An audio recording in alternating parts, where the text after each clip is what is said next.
السلام علیکم ملګرو، د ټول جوړ خوښ خوشاله یاست. ملګرو راځو نن بي ګروپ ته $90 ریچارج یا ډیپوزیټ کوو. مطلب بي ګروپ ته یې وراچوو $90. نو تاسو کولی شئ چې د طریقه یې زده کړئ څنګه بي ګروپ ته د والټ څخه پیسې راستولی شو بي ګروپ ته. نو راځو په دغه ریچارج باندې کلیک کوو.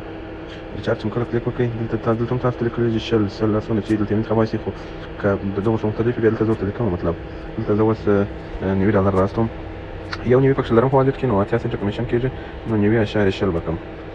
دلته به نوم ورکړئ، دلته به تاسو هغه کوم یوزر نیم چې تاسو کړی دی، مطلب تاسو دغه دی هغه دلته ورکړئ. دلته ورته کوم چې دغه نوم ورکړئ، په ریچارج نو به کلیک وکړئ.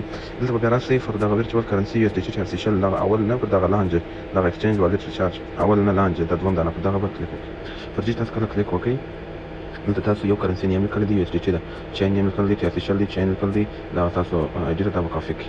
دا چې کوم تاسو کاپي کړه تاسو به راشئ خپل والټ ته، د والټ ویډرا ته به راشئ. والټ کله تاسو پیسې ویډرا کوئ، چار والټ زما د بایننس دی، دغه اډرس کې به تاسو هغه هلته چینج تاسو کافي کې هغه پیسټ کړئ. نیټورک به راشئ چې RC10 انتخاب کړئ. اماونټ څومره ورته زه ورته وایم چې $1 راستوم. $1 چې کله راستوم رانج ماته لیکي 90.0 USDT، هلته ما 90.0 لیکلي. مهمه خبره دا چې هر څومره تاسو ورته ولیکئ که اندازه به هلته لیکئ چې کم زیات نه وي. او دا به چې کوئ پر ویډرا ناو به کلیک وکړئ. ویډرا ناو تاسو کله کلیک وکړئ دا به تاسو کنفرم کړئ. دلته ماته کوډونه راځي، دا به زه یې وارې درلاسه کړم، دا به سبمیټ کړئ. بس کله تاسو سبمیټ کړل تاسو ویډراول پروسیسینګ کې شو، مطلب ویډرا پروسیس کې ده، رسېدلی نه تر اوسه پروسس کې ده، نو دا پروسس یې په لږ وخت کې پای ته رسېږي. نو په دغه طریقه د دغه ځای څخه تاسو عکس واخلئ او بیا به دغه ځای څخه بیا هم واخلئ. دلته سکرین شاټ هلته حتما درته غواړي، هغه باید تاسو ولرئ. ملګرو تاسو چې کوم دغه USDT دا پروسس چې هلته راوي بله چې بیا دا کمپلیټ سي، دغه هسټوري ته به راسئ. دغه هسټوري چې ده چې دا کمپلیټ سي د دې درته به بیا سکرین شاټ واخلئ.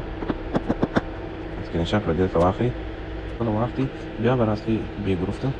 په بي ګروپ کې په دغه ریچارج کې به تاسو کوم دغه ورته لیکلی وو څو مو لیکلي وې 90.2 او دلته مو خپل نوم لیکلی وو،